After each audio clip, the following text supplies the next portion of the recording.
My last visit, I must say, was one of the most traumatic to Amsterdam. I was dealing with a prospect who was trying to put together a customer experience strategy, and he won the conspicuous award of being the worst call center in Netherlands.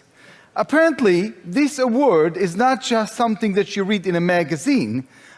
He showed up the next morning only to have a big billboard in front of his office announcing that his is in fact the worst call center in the Netherlands.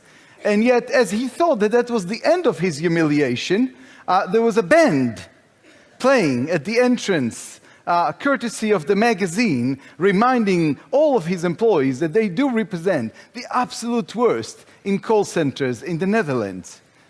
That was my welcome when he called me and said, "What do I do with this?" And I'll share with you hopefully a little bit later about that. As Paige mentioned before, I used to be in your seats. I used to be in the technology world. I worked with HP. I worked with another company called Nice Systems. We were in the customer experience technology business. Only for me one day to find out that without having a real solution that will actually mobilize people, not just enable them, we have nothing.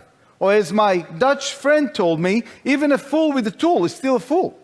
I can't do anything. I don't know what I'm doing with it. And what I want to do today is walk you through some of the lessons that we have learned implementing customer experience strategies at our clients. We are there for the operation, we are there for the strategy, we are there for the technology. And as I said, while technology enable, we focus on mobilizing the two important stakeholders, employees and customers, to actually do something with that. So, as an organization, just a quick recap. If you don't know who we are, that's fine, because we are busy with our clients. We've been in the business for about 12 years. We have done over 150 transformation projects around the world, touching about 220 million customers and 375,000 employees.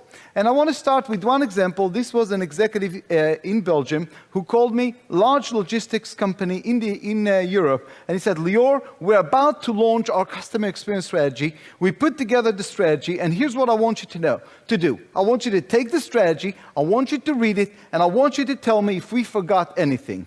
And I said, "Look, this is not how we do things. I really need to experience it the way your customers experience it." And we go back and forth on this topic. And eventually he allowed me to do that. I took my consulting team. We went on the road.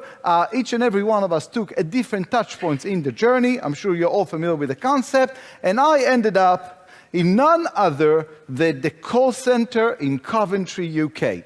Now, if Coventry is not on your list of the top 100 places to visit before you die, don't add it there. There is no reason for it to be there. Okay? Coventry is a call center town. I did what is known in the business as a side-by-side, which means I had my headset. Amy, who was sitting next to me, was having her headset. She was taking calls. I was listening. I'm making notes. She's taking calls. And about an hour into this conversation, she takes a piece of paper, she writes something on it, and she leaves. She comes back, she writes something on it, and she continues to take calls. And this continues for a couple of hours until I stopped her and I said, "Amy, what's on that piece of paper?" And she said, "Oh, it's my toilet time." I said, "Do you have some kind of medical issues that requires you to capture your toilet time?" And she said, "No, it's from my supervisor." Now, I just want you to visualize it. This is 500 employees call center, okay? Just remember that. I go to the supervisor, I said, "Toilet time?" He said, "Yeah, go to the vice president of customer service." I go to the vice president, he said, "Oh yes, every Friday afternoon my admin collects all the toilet time for all the employees and we run analysis." And I said, "Wow, that's very interesting."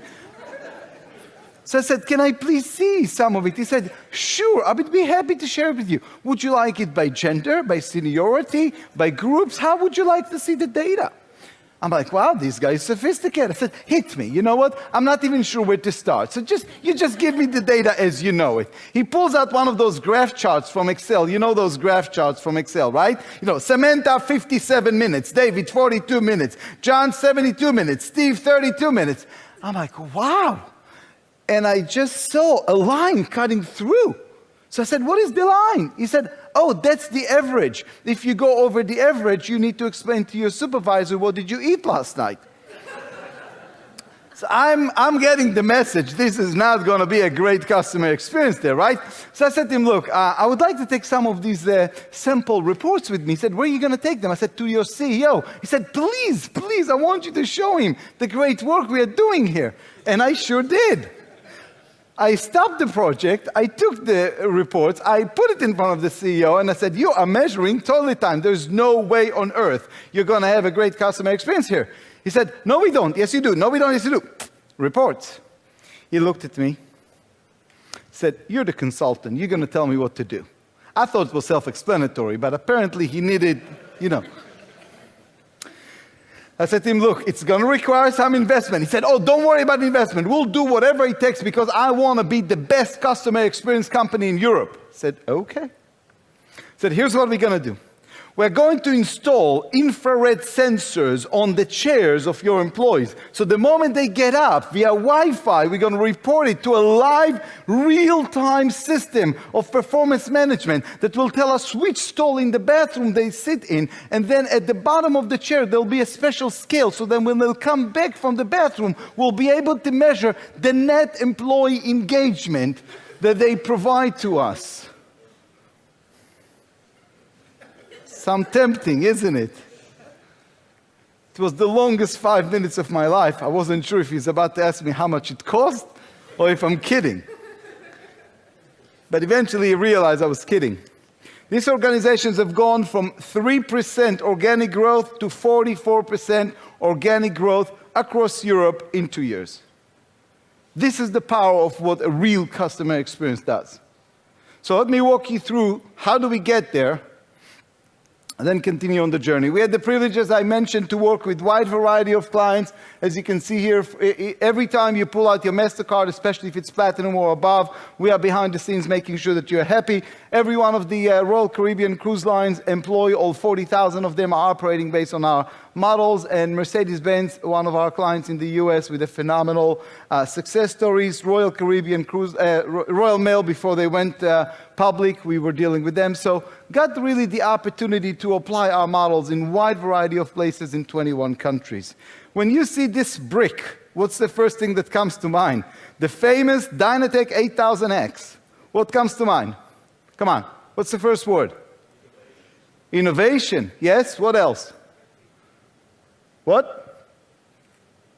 What else comes to mind? Come on, guys, give me a couple words. Old, ancient. How about heavy, right? Are you impressed by the screen size? Yeah? Can you see how you can text in it? You know, the Facebooking will do really well for you, right? Do you remember how much this piece of device cost when it was launched? Anyone remembers? Yes? $2,300. It was actually $3,500, which means you got either a fake one or or a really good deal because you were connected with Motorola at the time. But let's go to 1983. Oh, then it was all the rage. Then you wanted to be seen with this brick. You wanted everybody to see that you're with it. And in fact, Motorola took that success and stretched it for 11 years. Can you imagine the same device for 11 years? I mean, we cannot sit still with the iPhone 5S because we are already thinking about the 6X and maybe the Galaxy, and who knows? You see someone else with just slightly different cell phone, you're starting to get anxious, right? Motorola took this device for 11 years. And what was exciting once became eventually boring and eventually annoying. And that is something that organizations fail to understand. Customer experience is ever evolving. Excitement is within a certain context. And if we do not evolve our own customer engagement, what used to be exciting is now emerging into boring and then eventually into annoying. And we want to make sure that our customer experience is not built based on a fixed model, but rather based on an evolving model that allows us to introduce different differentiations and stay relevant to the customer. Why? And this is where I'm going to take customer experience straight to your CEO's level, because that is where most of our engagements are.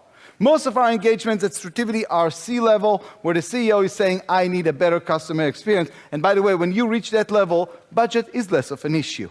Why? Because finally that CEO recognized that they need to get exceptional results. Their stockholders will not allow them to deliver average results. They try with cost cutting, but you cannot cost cut your way to growth. There's just no way you can do that. They try with product, but that doesn't work anymore because products are being changed in a faster pace.